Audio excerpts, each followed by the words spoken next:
Welcome. This is the opening session to War Crimes and Catastrophe in Today's Global Crises. Is Anyone Responsible? A symposium on law, rights, and humanitarianism. My name is Elizabeth Thompson. I'm a professor of history and the Farsi Chair of Islamic Peace at American University.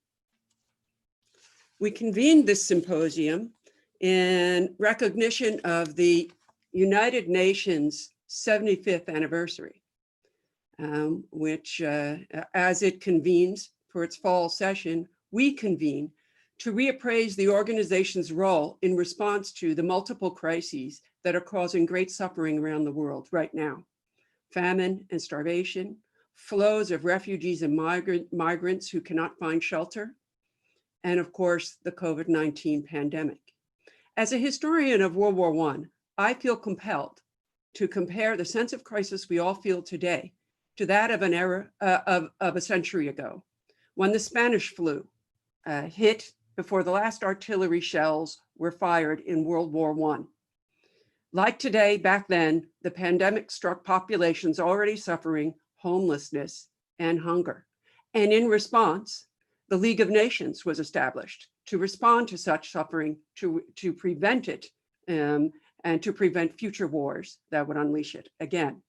So today it is appropriate that today's opening session and our subsequent sessions of the symposium explore the role of the League's successor, the United Nations, in the current crisis. By asking, is anyone responsible, we aim to sort catastrophe from crime and to disentangle the uneasy relationship between well-meaning humanitarian aid and the failure or frustration of fulfilling and enforcing legal rights for human beings on our fellow planet. I'd like to thank our sponsors, the Historical International Studies Research Cluster, the Farsi Chair of Islamic Peace, American University SIS Programs in Ethics, Peace, and Human Rights, Environmental Sustainability and Global Health, and Islamic and Middle East Studies, the Department of Critical Race, Gender, and Culture Studies, and in addition, support from the Carnegie Corporation of New York. Our program will last for about 75 minutes today, with 20 to 25 minutes at the end for questions and answers. If you would like to ask a question, please submit it through the Q&A function at the bottom of your Zoom window. Answers to questions will not be typed into the Q&A function, but the closed captions will include all responses. We ask that you not record this session. We will be recording the webinar and will be available on the SIS YouTube channel for those who would like to watch it again, or for anyone who may have missed today's event. Now, to begin, we are so pleased and honored to have as the speaker who will open our fall term symposium, the Nobel laureate, Alex de Waal. He is professor at the Fletcher School of Tufts University. He is the executive director of the World Peace Foundation and author most recently of the book, Mass Starvation. Following Dr. de Waal's talk, we will hold a panel discussion, Our panelists are Lauren Carruth, a medical anthropologist and assistant professor at the School of International Service. Her first book, Love and Liberation, the Work of Humanitarianism in the Somali Region of Ethiopia, is due out soon from Cornell University Press. Professor Carruth is currently conducting research on topics including diabetes, MERS coronavirus, tuberculosis, and migration in the Horn of Africa. Our second panelist is Jeff Bachman, senior professorial lecturer and author of The United States and Genocide. He is also chair of the Ethics, Peace, and Human Rights program here at SIS. Our fourth panelist, that's in addition to me, I will be on the panel too, is Anya Siadzado, an independent journalist based for years in Beirut and author of the widely praised book, Day of Honey, a memoir of food, love, and war. Anya is now researching the use of food as a war weapon in Syria. So now, Please join me in welcoming Dr. Alex de Waal. His speech is on starvation crimes, prospects for political action in the current crises. Professor de Waal. Thank you very much. It's a pleasure to be with you. It's a shame we can't all be together in person. Let me first of all say a note about the Nobel Prize. It's very unusual for me to be introduced in this way. And 30 years ago, I was one of a small number who founded the campaign to ban anti-personnel landmines. And at the time that the Nobel Prize was awarded to that campaign, 7 years later, in 1997, I was chair of the board of the one of the principal organizations, Mines Advisory Group, that had founded it. However, I don't really consider myself a laureate. I think I have a very small part of that credit. But more particularly, I was one of several within that group who felt it would actually be more appropriate to turn down the prize, not to accept it, because we didn't feel our job was done. And we feared that the celebritization of the campaign would actually take the momentum out of it. And to some extent, that's what happened. But let me move on to the subject of the day, which is exactly what Elizabeth mentioned, the distinction between crimes and catastrophes and our readiness to conflate the two. So could we start with the slides and move on to the first substantive slide. So 75 years ago, there was a moment at which the concept of starvation was, as it were, at one with the concept of mass atrocity and genocide. And I start my book, Mass Starvation, with this small quotation from Primo Levi's Survival in Auschwitz, where he talks about what he describes as the definitive image, the enclosing all the evil of our time in one image, which is the image of starvation. And a great deal of his book, Survival in Auschwitz, is concerned with the experience of hunger. And if you go back and read Raphael Lemkin's book, the book in which he coined the term genocide, Axis Rule in Occupied Europe, you'll find he spends a great deal more time with starvation, with the deprivation of rations, with the subjugation of peoples using the deprivation of food, than he does than the pages that he spends on killing squads and death chambers. And yet, at the foundation of the United Nations, and subsequently in the war crimes tribunals in Nuremberg and thereafter, and in the Geneva Protocols that were adopted shortly after that, we don't find starvation. Next slide, please. So the key points of this lecture are really why starvation was missing from international law, how it's being filled, and the current situation. Next slide. So going back to 1945, there are two individuals whom one can single out. The first is State Secretary Herman Bakker. He was the architect of something called the Hunger Plan, which is the greatest mass atrocity that you have probably never heard of. It was the plan to starve to death 20 million, that's 20 million people in the Soviet Union, Poland, etc., during Operation Barbarossa and its immediate aftermath, in order to provide space and food for the German conquerors. Now, Herman Bakker never faced trial at Nuremberg or thereafter. Partly he managed to commit suicide before he was deported to the Soviet Union. But the Allied prosecutors were not of the opinion that an economic policy, however reprehensible, could itself be a criminal act. The one clear case where the prosecutors tried to bring a case against a defendant for a crime associated with starvation was Field Marshal Wilhelm von Lee, who was the general in charge of enforcing the siege of Leningrad. And in that case, Field Marshal von Lee was actually acquitted of the particular charges associated with hunger. He was convicted of others, but the judges said, we can only enforce the law as we find it, and the law that we find does not criminalize the use of starvation during war. Next slide. Now, during the Nuremberg and immediately thereafter, there were a lot of legal innovations. It would have been quite possible for them to have done so.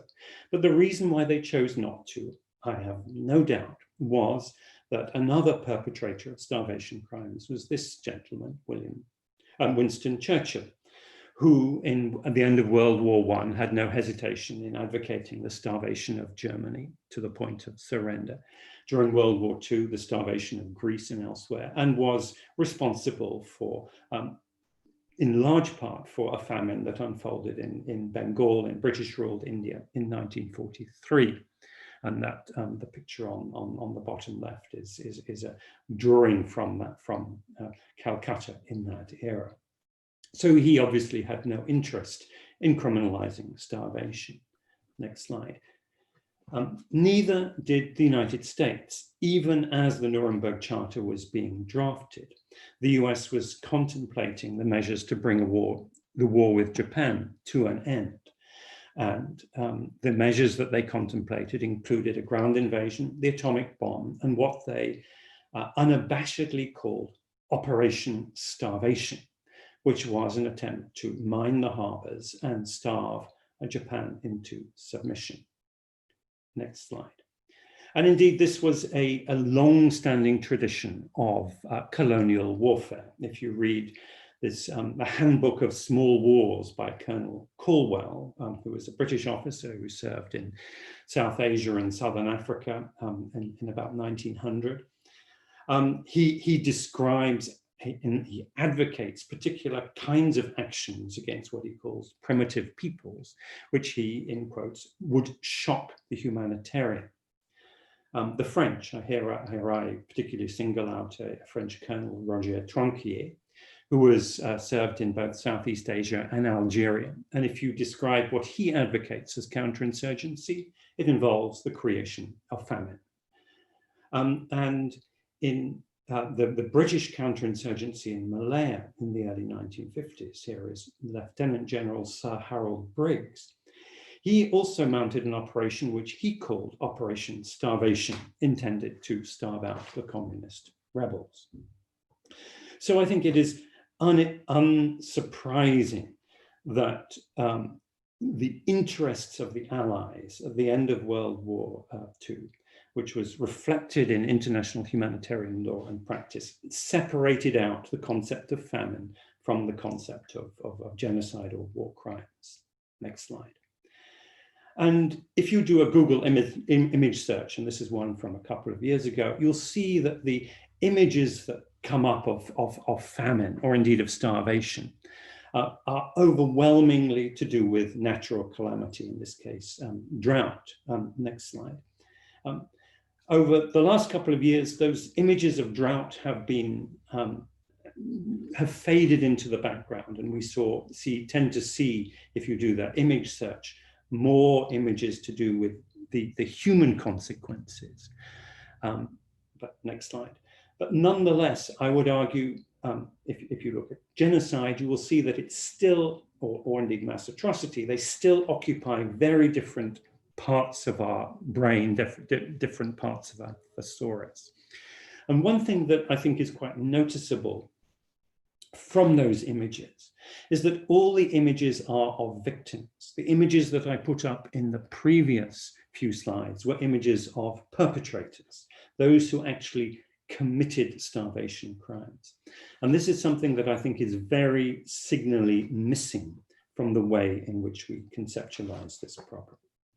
So next slide. So some 70 or so years on, the legal gap, the conception of starvation, not as a hardship undergone, but also as a crime being committed, is slowly being filled.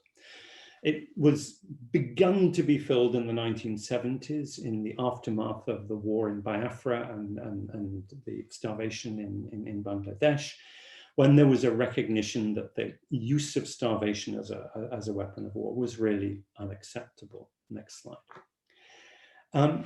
So Article 54 in the Additional Protocol 1 and 14 in Additional Protocol 2 prohibit attacks on objects indispensable to the survival of the civilian population.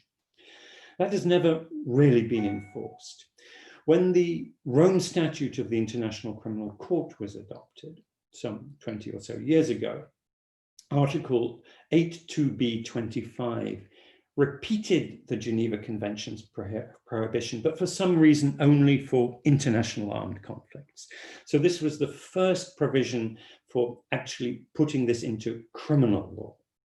And just under a year ago, in December last year, an amendment to the Rome Statute meant that that prohibition was extended to non-international armed conflicts, that is, civil wars.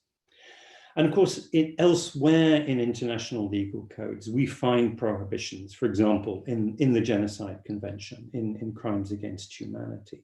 But it's quite striking that when courts have tried to prosecute perpetrators, for example, in Cambodia or in Ethiopia, they have tended not to pursue what we would call starvation crimes, but instead go for simpler, more readily accessible prosecutions, such as murder and torture. Next slide. But over the last couple of years, I think we are seeing a revived interest in what might be done to bring perpetrators to book. And a couple of years ago, the UN Security Council, led by the Netherlands, adopted a resolution 2417, which reaffirmed existing law on this, indicating that the use of starvation could be a war crime. However, the focus of the activities at the United Nations, both at the UN Security Council and the Secretariat and the UN Office for the Coordination of Humanitarian Affairs, UN-OCHA, has very much been focused on humanitarian access, which is important, but it is not the prime mechanism, the prime instrument whereby people are reduced to the state of starvation. There's also, in the African context, the Constitutive Act of the African Union, which allows for intervention in the case of grave circumstances. And if we recognize starvation as a crime against humanity or a war crime, then the African Union ought to be appraised of this and ought to at least consider intervening. They haven't done so. There's been an aversion to doing that. But meanwhile, something else is happening. And I think this is an agenda that is only just beginning, and perhaps the most interesting agenda for those of you who are interested in research and activism on this, which is expanding this agenda from prosecution to bringing the whole suite of transitional justice mechanisms to bear. And here I want to mention really just one in particular, which is recognizing crime. The current situation is that those who are the survivors of starvation, those who have been through famine, who have seen their families go hungry, who perhaps have buried their children, they are deeply ashamed of this. They think, this is my fault, this is our failure. And the very fact of talking about starvation as a crime, of saying, it's not your fault, somebody did this to you, is an emancipation. It's tremendously important to the psychological well-being and the social healing of the communities that have undergone this. And there are other agendas too. Next slide. So up to now, I focused very much on individual starvation crimes of the likes of which we saw in World War II. Outside that, we have faminogenic acts of commission, cases in which large-scale starvation is inflicted, not through deliberate intent, but more through recklessness. And then what we might call faminogenic acts of omission, where a government is negligent, where it simply fails to act in order to prevent a crisis that is brought on by something else, for example, a natural hazard. Next slide. Actually, let me skip over this one, slide after that. So if we categorize the famines that have occurred over the last 150 years, we'll see about 100 million people have died in those famines.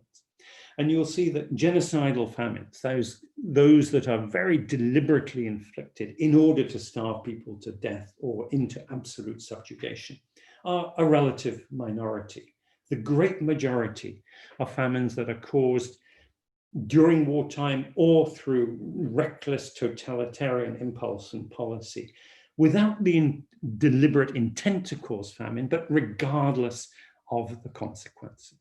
A smaller number are official indifference, and a relatively small number are natural disasters. And most of those occurred some time ago in the 19th century. Basically, all the famines of the current day fall into that large group, that yellowish orange group of famines of recklessness. Next slide. So let me, can you pause the slideshow for a moment? And I want to just mention 4 different famines and why each of them represents a different manifestation of this. We have, in the case of Syria, we have clear cases of siege starvation, of starvation crimes being inflicted on particular populations with the intent of surrender or starve. And these are clearly unlawful under international law, and prosecutions could be brought. The numbers of people who starved are perhaps not great, but the criminality is very clear. Yemen is another case. Here we have some cases of outright starvation crimes, but more broadly, we have a whole country, its economy brought to the brink by a combination of the policies of the 2 belligerents. On the one side, the Houthis, who have been indifferent and corrupt, but perhaps more significantly, the Saudi-led coalition, backed by the United States, the United Kingdom, and France, involving the UAE and Sudanese mercenaries that have so degraded the basic livelihoods and infrastructure of Yemen to bring millions to the point of starvation, and have deprived us of being able to actually analyze and understand and collect information so that what is happening there is not fully documented. This I would regard as that sort of second degree of starvation crime through recklessness. But it is, I think, the defining famine crime of our era, in which many of our governments are sadly complicit. A third case is South Sudan. And here we see very clear examples of the specific starvation crimes being committed at a relatively low level of the command hierarchy by militia commanders who besiege areas, who go and deprive people of literally everything so that they are at the point of starvation.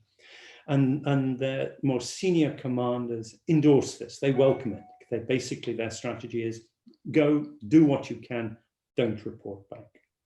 And then the last case, which is really entirely out of the news, but is absolutely shocking, is northeastern Nigeria, where the counterinsurgency against Boko Haram, itself a ruthless and reprehensible group, is conducted by the government of Nigeria without regard to human suffering. And it is causing massive loss of human life. And once again, we find the international community, because this is part of the war on terror, turning a blind eye to the humanitarian consequences of this. So very briefly, I want to just run over a couple of final slides. If you can skip down 2 more to number 20. So ending famine is within our grasp, I want to argue. I want to put a positive spin on this. And to do that, we need to have a sort of what I would call a humanitarian conservatism to protect the gains of the last 20 or 30 years. There is progress in recognizing starvation as a crime, but there is not yet sufficient public clamor for political action to make it happen. Next slide. So this is my chart of the numbers of famine deaths over the decades from 1870 to more or less the current day. And you'll see a quite extraordinary drop-off in the last generation.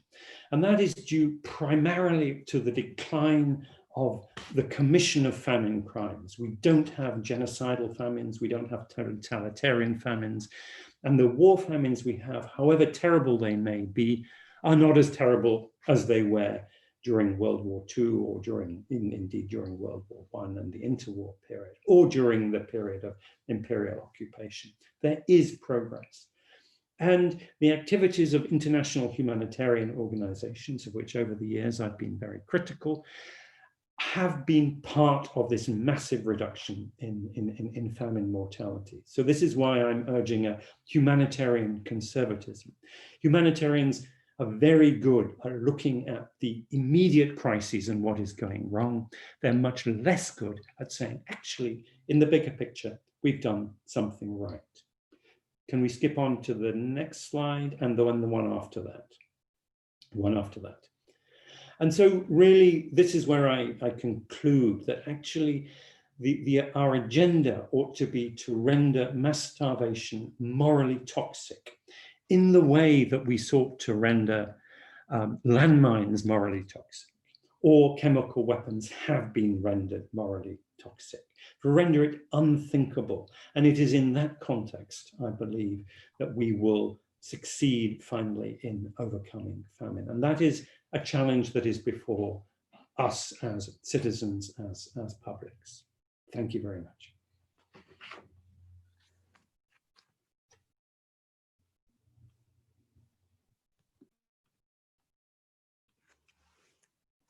Thank you so much, Dr. de Waal. That was an astounding historical walkthrough of genocidal famine, starvation crimes. I appreciated the long view. I appreciated your intervention in what we would suppose, and it came up with the Google image searches that you did, that only non-Western uncivilized rulers or Nazis would ever perpetrate a genocidal crime of induced famine. I also appreciate, and it resonates so much with my own work on the Middle East in World War I, the problem of silence and the fact that the victims feel the shame, and that in a way enables and perpetuates, I think, the ability of those who want to perpetrate such crimes to continue to do so. And here I speak to, I want to just mention part of my own research very briefly, because we have other panelists who have far more interesting contemporary things to say.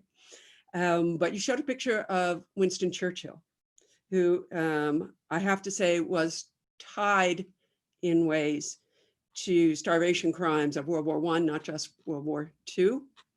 Not only the continued blockade of Germany even after the armistice was signed in 1919, but also as in his role as Minister of the Navy, the blockade in the Mediterranean and against the Ottoman coasts, including the coast of Lebanon, Palestine, Syria, today's Israel. After World War I, there was a huge clamor and debate about debating numbers, how many Germans actually might have died because of the sustained Allied blockade. Nazis would pick it up as one of their talking points by the mid-1920s. But there was silence on the fact, the well-known fact, that more than 250,000 villagers, peasants, civilians in Syria and Lebanon had died during the war. No, not even a question about whether anybody was responsible. Why? Because it was cast conveniently by those who would control public discourse at that moment as a catastrophe, not a crime. because the images of it coincided with images of the French rushing grain to small villages on Mount Lebanon, posters of campaigns, philanthropic charity campaigns carried on actually during the war and continuing afterward in the United States.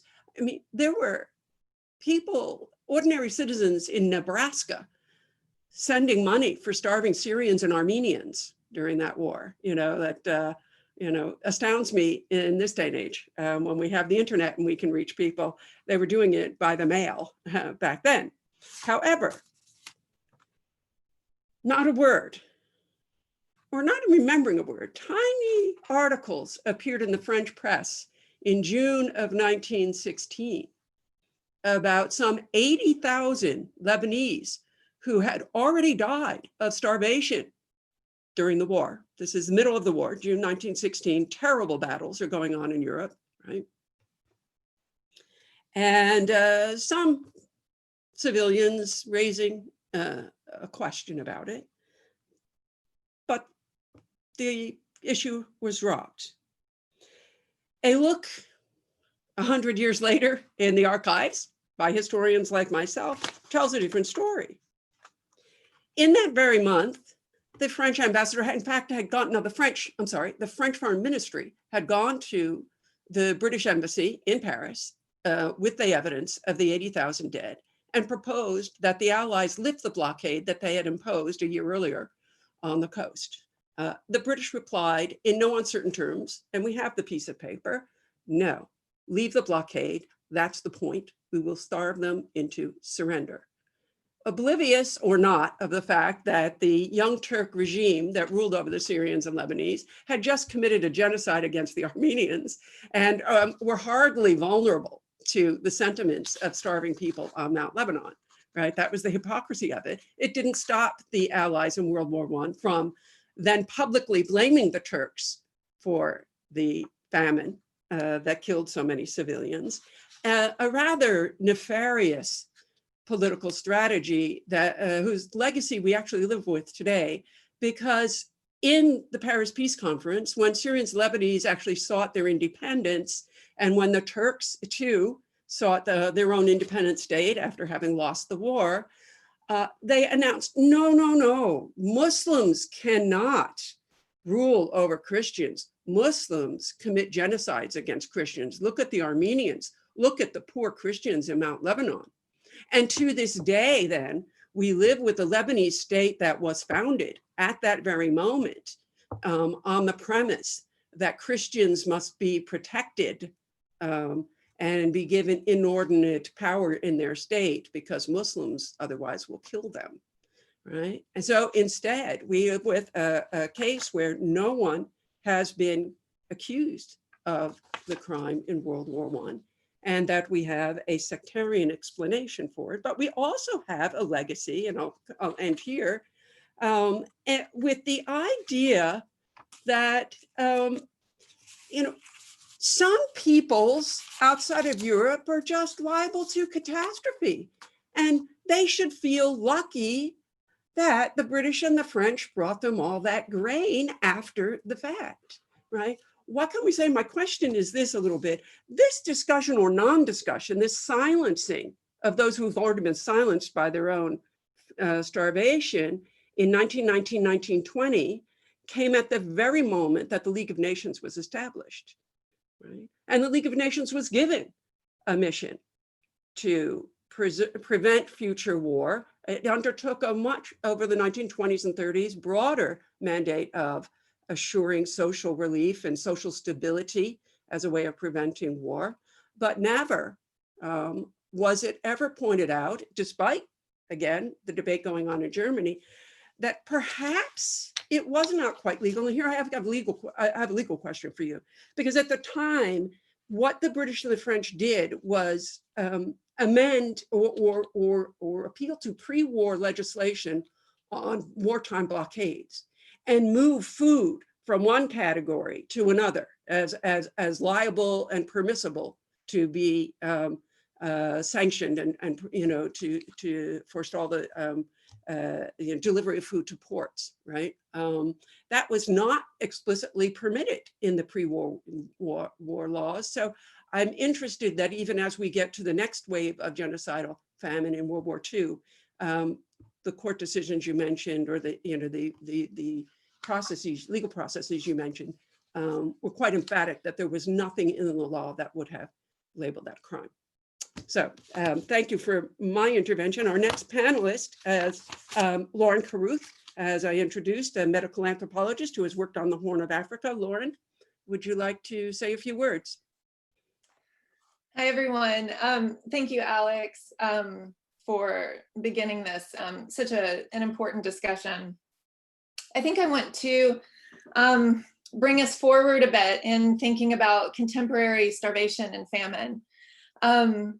Alex, your research, what is now a long time ago in the 1980s, built on Amartya Sen's work to show that during more recent famines, most people actually die of infectious diseases and health crises, and not really from starvation alone or by itself. Then in the early 2000s, I remember your work suggested that potentially the HIV epidemic in Africa was having negative effects on food security and could even potentially contribute to famine conditions in really high burden communities. In the mid 2000s, again, there were images and stories of a new famine in Niger that actually represented the effects of a really bad malaria year in parts of Niger. Children were severely acutely malnourished, to be sure, but they mostly died of malaria and not a lack of food. In rural Somali communities where I work now, and where too many children still die of severe acute malnutrition, it isn't really a lack of local food that causes their death. And there are lots of food rations, to be sure, also, but there are terrible outbreaks of infectious diseases like typhoid and cholera, et cetera. And that this is what is causing so many of the cases of starvation that we see today. So I want to ask you first, today, how is the COVID-19 pandemic, another infectious disease, affecting starvation, especially in these 4 areas of the world where you see there are already starvation crimes? And second, of course, how has the COVID-19 pandemic affected international responses to starvation and to either the pandemic or the food crises in these 4 parts of the world? I'd really appreciate your thoughts on that. Thank you so much for being here. This is me. Thank you, Lauren. Next, we have Jeff Bachman, the scholar of genocide here at SIS. Jeff?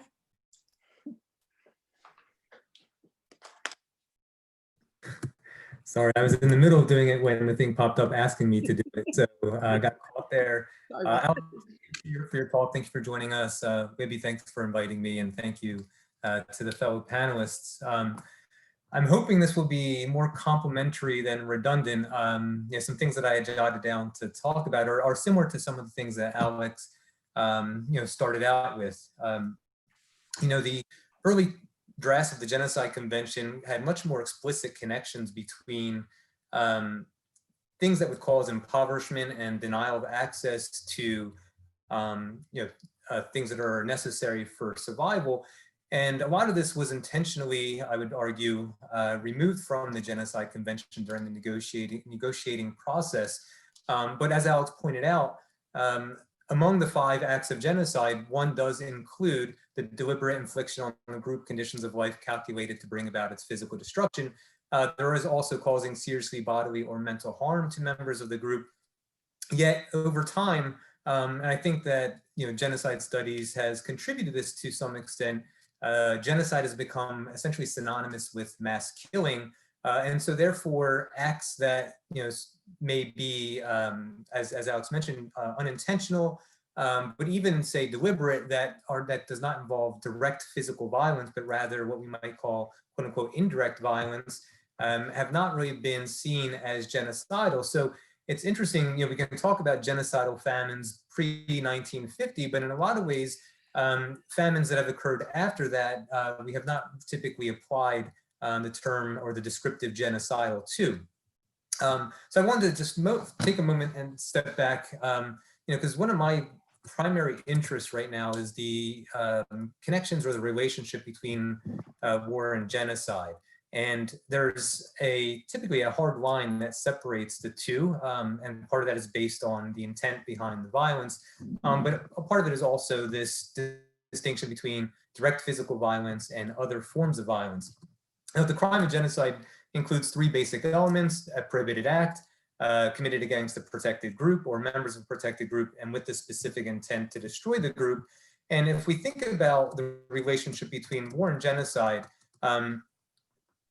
one of the distinctions comes from, again, this focus on mass violence. But if we look at actions like famine, whether unintentional or deliberate, we can also look at foreseeable knowledge. So even when there's a sort of unintentional motive or behind the conditions that cause the famine, if we maintain policies that contribute to this famine with the foreseeable knowledge that it's going to result in loss of life, great massive human suffering, I think that we can start to make connections between some crimes that are committed in war and crimes that are committed as part of genocide. And one might ask, well, why is this important? And I think it's important because acts that are committed in war, even those acts that might be seen as illegitimate, they are otherwise being seen as part of what might be seen as legitimate violence, whereas genocide is always illegitimate. And I think if we start framing or looking at some of the crimes committed in war through a genocide lens, it can start to break down these distinctions and the legitimacy of war. And so I'll just wrap up, and I'm happy to talk more about that. But maybe for Alex, when we get into the bigger discussion, I'm wondering if he's looked at, in terms of accountability, state responsibility. So we can look at the Gambia versus Myanmar case, previously Bosnia versus Serbia. And I wonder if there's a role for the International Court of Justice and state responsibility for famine crimes. Oh, thank you so much, Jeff. And our final fourth panelist is Anya Siadzadlo, who works on war crimes in Syria. Anya? Hi, can you hear me? I hope so. So I have a really, being a journalist, I have a really, first of all, thank you for having me. I have a very different perspective because I work mainly in the trenches of public opinion. So a huge part of my job is just convincing people that these things are happening. That's a big part of what I do. Because I write about food and war and now catastrophes, right? Current virus, also climate change, and sort of how these policies all play into each other. I spend a lot of time talking to food people and explaining war to them, and then talking to war people and explaining food to them. So in a context like this, we're all sort of familiar with Amartya Sen, and we're all sort of familiar that this idea that people don't starve because there isn't enough food. But I spend a lot of time trying to convey that to people. And since I've been reporting on Syria since 2005, but since 2011, when the Syrian and all the other Arab revolutions started happening, I started focusing on the role of food as a way that civilians get through war, but also a way that governments use it to not just to control people or to starve people, but also to consolidate political power. And not just governments also, right? You have non-state actors, you have militias, you have everybody sort of jockeying to control the local bakery, for example, plays a role in a lot of the conflicts that I write about. What I found really intriguing, I had a whole bunch of, things that I had, that I'm happy to talk about, sort of the details of how the sieges were implemented in Syria, which is what I've been reporting on for years now, since 2013. But I think there's a couple of points that are really important to make. One is that they're still going on. There's still these tactics being used in Idlib, and I'm going to talk more about that on the 28th as part of this symposium, and sort of how that policy is still going on, and in touch with people there, and we'll sort of relay what they're talking about at the moment. Syria may have dropped off the map in terms of our attention spans, but I can assure you that does not mean that the war is not still happening. But what I found really striking about what Alex was saying was this idea of indifference and of silence and of shame. In my line of work, I find one of the greatest barriers to understanding what happened with sieges and famines is just confusion and disbelief, right? And this works very much on behalf of the governments who are trying to sort of brush under the rug what these policies are doing and how they're working. But they're also, there's an intentionality there, right? Sort of to sort of obscure the crime, but there's also, I think there's a lot of denial. For those of us who try to bring attention to these things, to the general public, there's a tremendous amount of denial, and there's a tremendous amount of myth out there right now. This audience, I think, is fairly sophisticated, so I don't have to explain, you know, people don't starve because there isn't enough food. I feel like Amartya Sen cleared that up for, you know, academic circles back in the 80s, but, you know, people in the general public still believe that. I still spend a lot of my time explaining to people, no, we have enough food. We produce more than enough food to feed the entire planet. The problem is it's not getting to people. And more concretely and specifically, people starve even in war zones. There's plenty of food. And I think this really blows people's minds. In Yemen and in Syria, there is plenty of food even in the besieged areas, right? And that's the thing that's so hard to explain, that people starve because they don't have the money to buy the food. And then you get into explaining how war economies work. That's very hard for people to follow and hard for people to understand. I'm going to assume that everyone here knows all this stuff, so I won't go on about it. But there's another myth that I think is getting in the way of us understanding how these sieges work. And that's this sort of idea that climate change triggered the Syrian uprising. You can open up the New York Times any day of the week and see this screaming headlines in the front page. This is a myth that is so pervasive that it is, I mean, I would say almost universally believed. To anyone from Naomi Klein, to Thomas Friedman, to Barack Obama, to Bernie Sanders, this is considered a fact. Talk to Syrians and you will hear a very different story. They will tell you about austerity. And how that led to widespread hunger and malnutrition. And I'm not even talking about the sieges yet. I'm talking about the roots of the war and what led people to have an uprising and a revolution. And then there's a whole other sort of aspect of it where people now are, the sort of the issue that everyone talks about is climate migration and scarcity and how this is going to create a migration crisis. This is leading to this sort of Malthusian kind of impression. This is helping to obscure the very intentional nature of a lot of the ways that these things play out. And I'll talk more about that, I guess, in the discussion, more about the details of sort of how the sieges were implemented in Syria and the sort of the very, very deliberate and very systemic way that they were carried out. But yeah, just from the world, from the general public, I just want to let people know that there's still a lot of denial that these things are happening. Thank you so much, Anya. All right, I think we're ready for, well, I think Alex, we'll turn to you to start the ball rolling on our conversation. Perhaps you want to answer some of the questions posed. If everybody would turn on their videos and unmute their mics who are on the panel, we'll open it up. Thank you. Great questions and comments, and I wish the time were there to do them fully justice. And on the question of law, I'm starting with your point, Elizabeth. I mean, it's really interesting how these debates were held throughout the entire 20th century, really, and how the issues were repeatedly raised, challenging the maritime powers to say, blockade it should be impermissible. Starvation should be impermissible.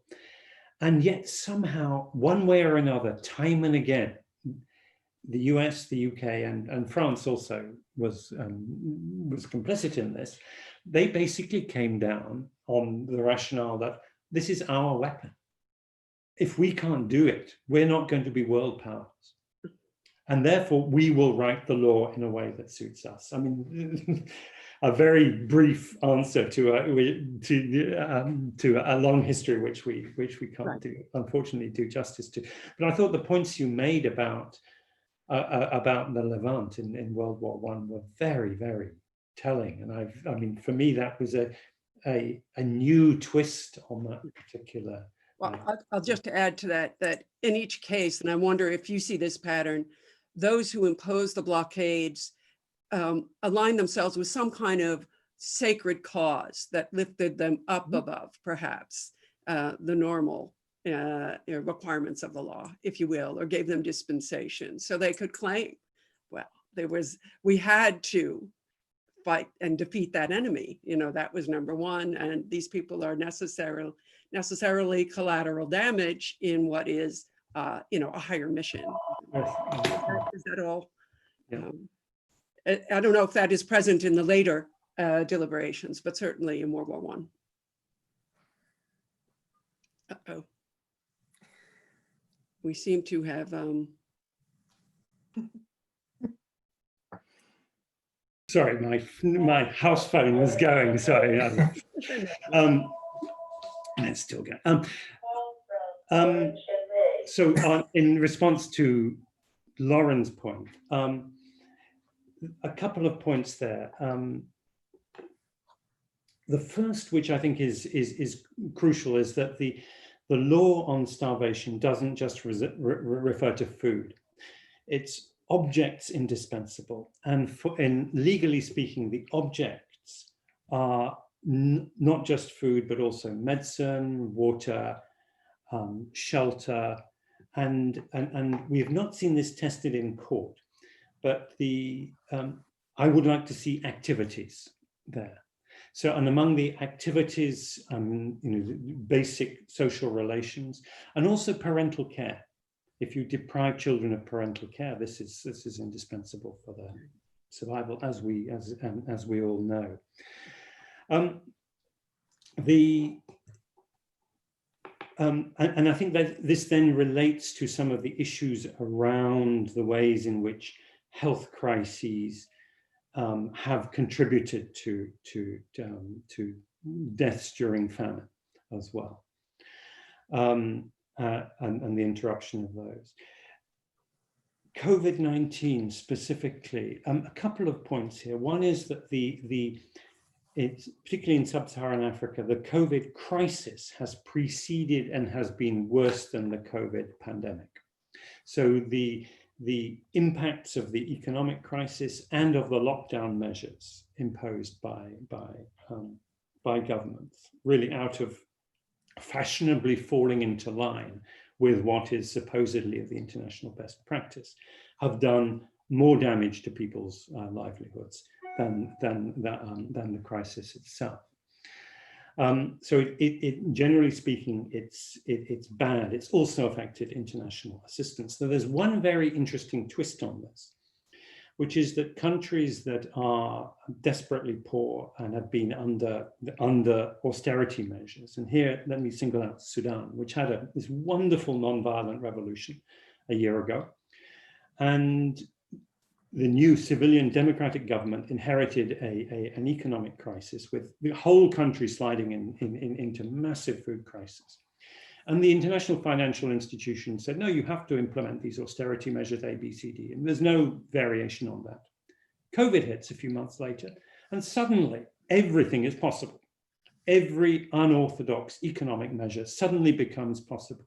Now, if it's possible because developed countries are being hit by COVID, why was it not possible to save democracy in its moment of need in Sudan? And I needn't talk about the double standard there. COVID globally is causing a major disruption and more a collapse in the real demand for food in many countries than it is actually disrupting the production or supply.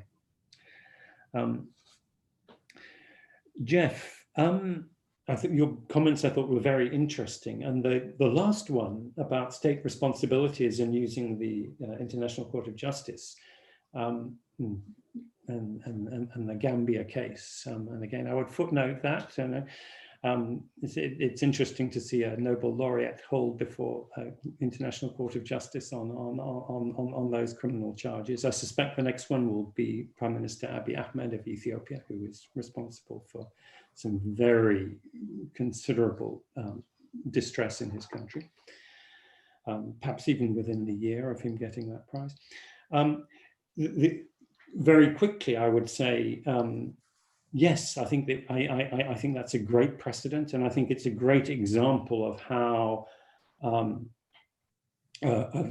states and citizens can mobilize and use those international judicial mechanisms. And the impact is, of course, is primarily political. That's the key point. And then Anya, it's astonishing how these concepts of what causes famine, how incredibly deeply embedded they are. There was one European government minister who went to South Sudan a couple of years ago, and knew all about the war. And then he said, okay, so where are the drought areas? And of course, there's no drought there, but he assumed that because people were hungry, there had to be a drought.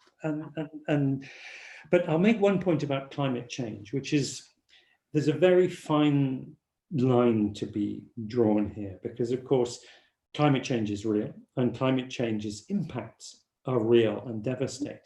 But I think what we need to be very aware of, astute to, is the extent to which the calamities, the hazards are real, but where and on whom the burden of hardship will fall, that is political, entirely political. And I just want to respond to one question that's come up from Naomi Hussein in the chat, which is saying, is it really possible to disentangle famine causes as clearly as I do? And of course, the answer is no. And that the chart that I put up just gives the most proximate cause, and that in every famine, there are multiple causes. And famines actually occur as the result of those causes. But in all cases, almost all cases, the political factor is key. And the Bangladesh famine of 1974 is an interesting example. It's almost the only one in the last 50-odd years where the non-political causes actually rival the political causes. It's a bit of an outlier. Excellent. I'll open the floor to our panelists first. Are there any brief thoughts or responses to or engagements to pursue before we turn to other questions? I invite the audience to send in any questions you may have as well. We have about just about 16 minutes left in our well, YouTube. It's a YouTube stream. It's almost, I won't call it a broadcast, but I open the floor to the panel.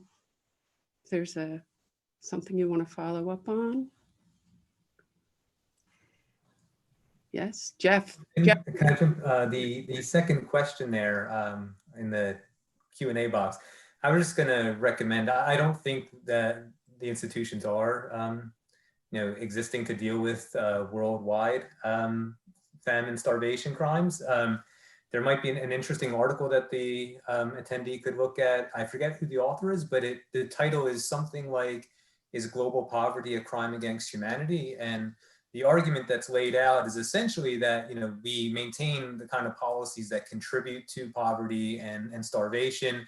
And so you could actually look at legally establishing that a guilty act, the actus reus, has been committed, but establishing who's actually responsible, the mens rea, the guilty mind, establishing that would be almost impossible to, because there's so many different contributors to global poverty.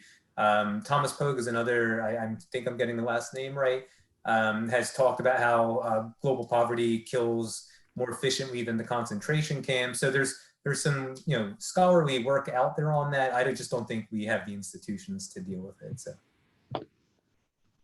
Well, from my historical study, I'll just add my 2 cents there. only with historical perspective, and we're talking about archives that were really only opened 20, 30 years ago, particularly in the case of France, right? Can we even see and begin disentangling not only cause, but responsibility, which I would say are different. Because in the case of the blockade of the Lebanese coast during World War I, and the Ottoman Turks are ruling inland and are responsible for opening roads and moving grain to needed areas for sure, right?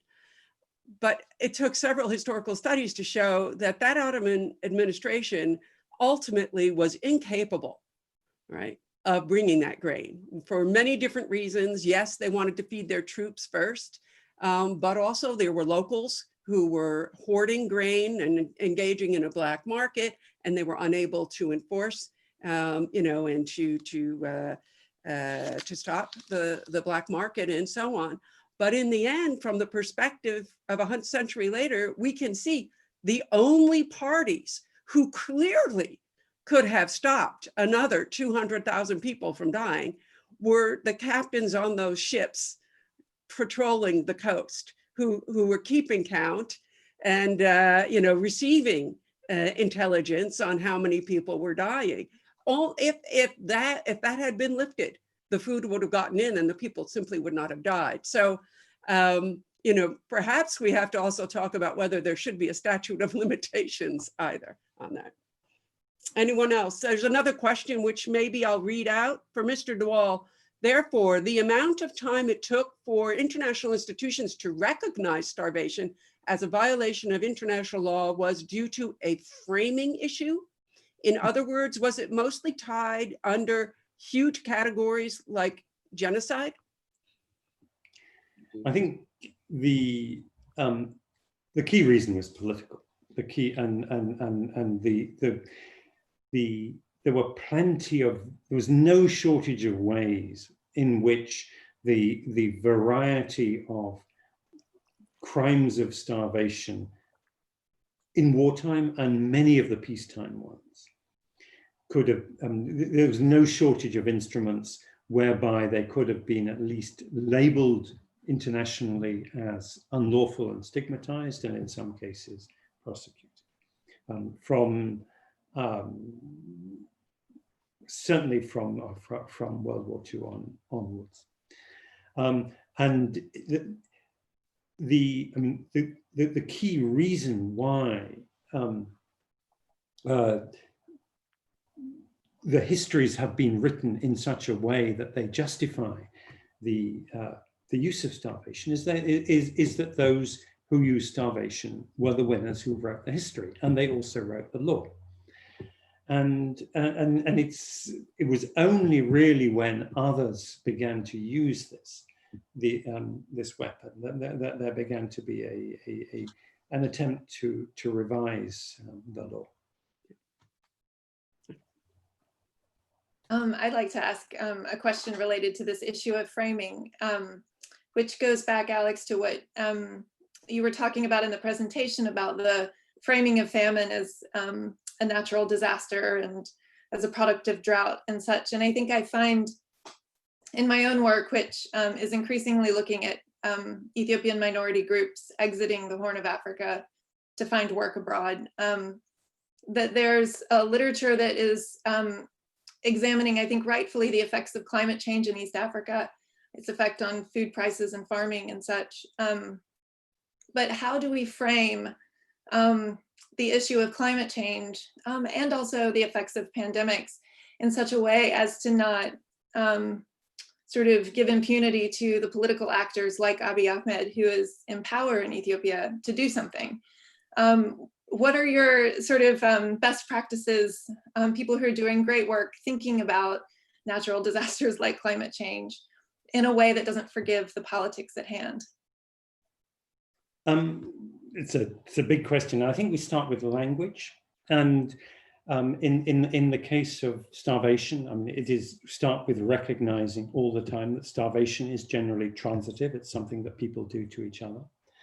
It's very interesting looking at the COVID-19 pandemic, how almost everyone who talks about responding to it falls in one way or another into the war on disease metaphor and language. And that's not innocent. I mean, that's not a harmless metaphor. That actually carries with it a huge freight. It's often used very casually by people who know this isn't a real war. But what it does is it makes the pathogen into the enemy. And it therefore takes out of the picture the ecology that produced that pathogen and the human social, political, economic relations that allowed a pathogen that has crossed the species barrier to go pandemic. So it's a bit like the war on terror, identifying evil, bad people, and taking out of consideration the context in which they begin and the fact that they may have grievances and so on. And it also takes, it sort of also stymies or neutralizes the debate over the need for a democratic public health. And what we know from particularly HIV and AIDS was it wasn't the biomedical war on AIDS that made progress, that delivered things. It was actually the activism of people who were affected, starting with American gay men, and then across sub-Saharan Africa, the affected communities. It was actually that emancipatory public health. And that is, and the moment we get into the war on disease, we are suppressing that. We're suppressing actually the responses that are in the medium and longer term will be efficacious, and empowering those who either want to pursue a very technical biomedical approach or who want to command a sort of magical narrative saying, you know, we all know it'll be all right in the end because medicine delivers a magic bullet, so just trust me. Or those who want to smuggle in authoritarian measures underneath underneath public health. So I think shifting this is across the board is a huge task, and we start with language, and we start with giving the vocabulary and the diagnostic tools to those who are struggling for democracy, so that, you know, in the democracy movement in Syria or in Algeria or in Sudan, yes, they want bread. It's, you know, there is a demand for bread, but that it has to be understood that those who are demanding bread have to be able to articulate that in a way that is politically literate, that doesn't just allow them to be told, okay, you will get your bread if you tighten your belts and you follow austerity measures, or if you trust those who are going to build big commercial irrigated farms and so on. So there's you know, time and again, the language and the means of mobilization against hazards with enormous human consequences. Time and again, this language has to be tied back into the language of democratization and rights. Well put. We have two more questions. Here's one from Reza Akbar. Perhaps this question is a bit out of the context of the presentation so far, but would the current US sanctions regime against Iran fit within the frame presented by Dr. de Waal? Of course, not within the context of food, but certainly medicine. How would you comment? I think it very possibly could. I think if we look, I mean, there was a fierce debate on the impact of sanctions on Iraq, some in the 1990s, and it wasn't the only factor that led to massive increases in mortality among Iraqi children in that decade, but it was one of them. And the Madeleine Albright, you know, famously described 600,000 child deaths in Iraq as a price worth paying. She later regretted those words, but it was illustrative of the way they were thinking. And we know that sanctions don't, quote, work. They do all sorts of other things, and one of the things they do is they do cause huge human suffering. So there is, the sanctions regime is, as it were, the 21st century update of what you, Elizabeth, were describing as the Royal Navy blockade. Although the sanctions regimes were begun under the League as a war prevention method, as a nonviolent way of states. Here's another question for Ms. Ciazado. The point you bring about how there is food in besieged areas is interesting, but especially in how many nonprofits and NGOs frame the issue as if there were absolutely no resources. It enforces the notion you mentioned about myths. Is the way these organizations are portraying this issue harmful? How can these myths be debunked?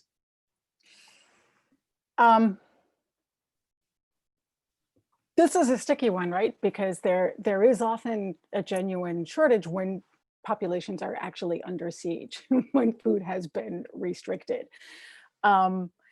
That being said, there is usually a kind of a smuggling regime. And by the way, also every single one of the sieges in Syria had vast similarities. So there was a sort of uniformity to the way that they were enforced. But all of them, you know, each one is sort of individually different, right? You know, you have armed groups, you have different areas, you have partial sieges, you have all these kind of complications of a war economy, and which, by the way, helped play into the perpetration of this, right? So you have things like Bashar al-Assad, president of Syria, saying, well, you know, I mean, how can they be starving when they have weapons? And so if you strategically allow weapons into an area, then you have this kind of flourishing war economy.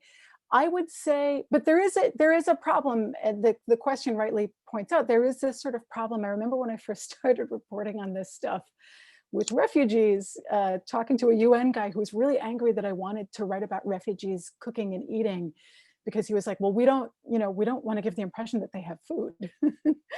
And these were refugees, mind you, not people under siege. And there is this sort of tendency to this day, unfortunately. Alex talked about, you know, we always see these pictures of the victims, and there is this tendency to sort of use you know, victimhood as a way to sort of try to raise awareness, and that takes away from talking about the perpetrators. I think you talk about the perpetrators as the answer to this question. You talk about, well, who is restricting food from coming in? You know, we talk a lot about, you know, it's good that we're seeing pictures of starving children from Yemen. But it gets more complicated when you talk about, well, how many airstrikes have targeted, for example, you know, ports, fishing boats, markets. All of these tactics were also used in Syria, by the way, as well. All of the targeting of bakeries, for example, markets, produce markets, you know, airstrikes many times. And I think you keep the focus on, you know, the thing that can be changed, right? And this is, I think, gets back to the other questions about climate change and disease. Libby, you made this point, you know, okay, yeah, the Ottomans actually were dealing with some logistical issues during World War I, but the British and the French were not. They were actually launching airstrikes on, you know, smugglers who were trying to smuggle grain from one part of the Levantine coast to the other. And we see something similar happening now. And so I think the way you cut through that confusion is you talk about who the perpetrators are. NGOs don't like to do that often because usually, I'm sorry to say, often it's the perpetrators who are also making a great show of donating to the NGOs. And I just dropped a bomb there, but we know this happens. It's happened in Syria. It's happening in Yemen.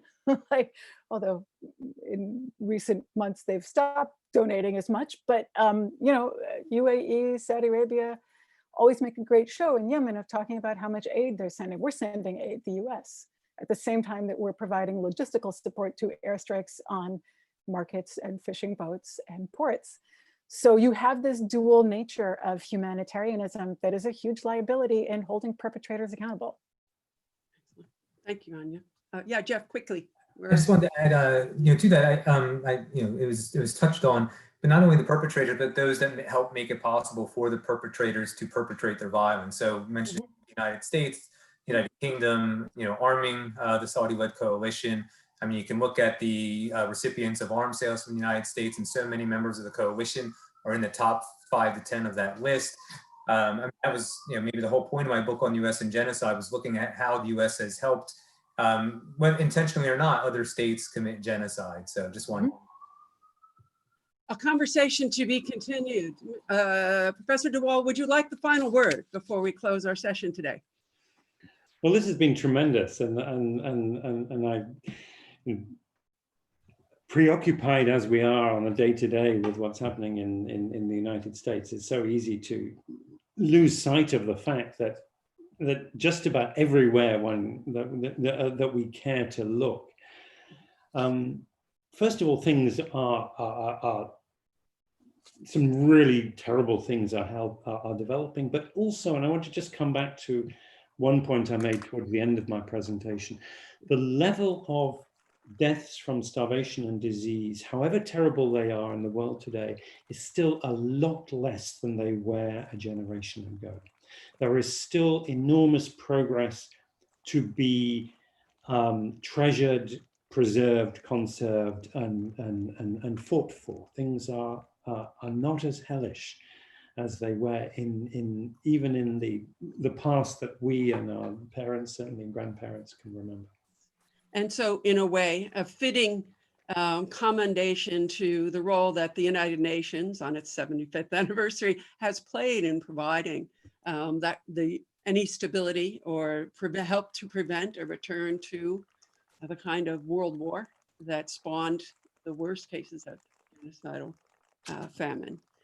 Thank you all for joining us, and thank you, Professor de Waal, especially for helping us open our symposium on war crimes and catastrophe in today's global crises. Is anyone responsible? I remind you that we have a session this coming Tuesday. We'll be advertising it to SIS faculty and students, a conversation with former UN High Commissioner Zeid Ra'ad Al Hussein. That will be on Tuesday at 11:20. And Anya Siadzadeh will return on October 28th to speak more about the famine and war in Syria. Jeff Bachman will be hosting the UN High Commissioner on Tuesday. My presentation and Lauren's are to be determined, and dates will follow with a schedule. Thanks so much to Kate Arian, Christiana Kastner, and Ziad Bouchlaghem for helping organize today's event. I encourage all attendees right now to attend another SIS event this afternoon at 4:30 with Dr. Bettina Love, an award-winning author, scholar, and activist, as she discusses her groundbreaking work on race, education, abolition, and Black joy. Thank you all for attending today. Goodbye.